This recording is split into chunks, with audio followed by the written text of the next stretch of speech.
Today's news.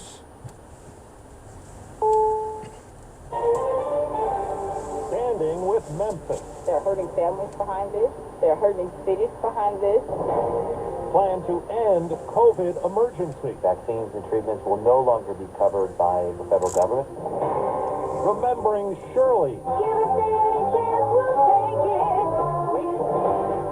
Good morning, I'm Steve Ca with the CBS World News Roundup. Memphis has now fired or disciplined 10 police and emergency workers who were at the scene when Tyree Nichols was beaten by officers. CBS's Elise Preston has more on the reaction to his death and the murder case that's unfolding.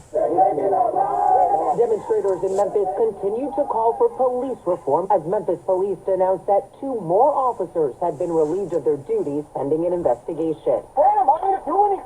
An attorney for one of the officers, Preston Hemphill, confirmed his client wore the body camera in this footage. During the initial traffic stop, Hemphill is captured pulling Nichols from his car and attempting to taser him. After Nichols ran away, Hemphill could be heard saying this. Stop his ass. Hemphill's attorney says his client was not present at the second scene where the beating took place. He has not been charged with the crime. The Memphis Fire Department also announced yesterday it fired 2 EMTs and a lieutenant who arrived on the scene after the beating for allegedly not administering adequate care for nearly 7 minutes.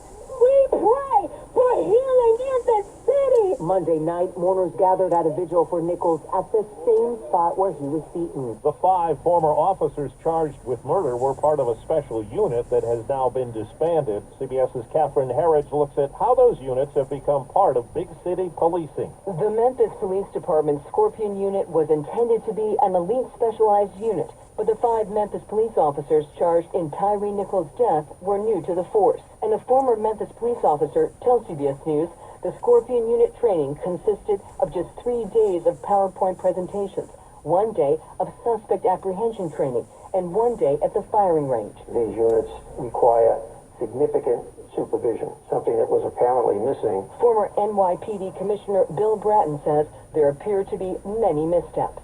You want more seasoned officers, 3, 4, 5, 6 years, so you can look at their track record. And you want to select them carefully. Most importantly, training, and training. 10 people were wounded, 2 of them critically, in a drive-by shooting in Lakeland, Florida. Police Chief Sam Taylor. The vehicle slowed and did not stop, and the 4 windows went down. It appears it was occupied by 4 shooters in the vehicle.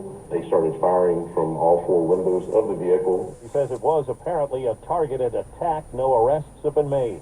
Overseas, correspondent Imtiaz Tayyab is covering the final day of Secretary of State Blinken's Mideast mission. Secretary Blinken meeting with the Palestinian President Mahmoud Abbas as part of efforts to, in his words, de-escalate the situation. Mr. Blinken has not publicly made any suggestions as to how he can de-escalate this violence, nor was it clear whether he'd be making any proposals. Now to eastern Ukraine and the besieged city of Bakhmut.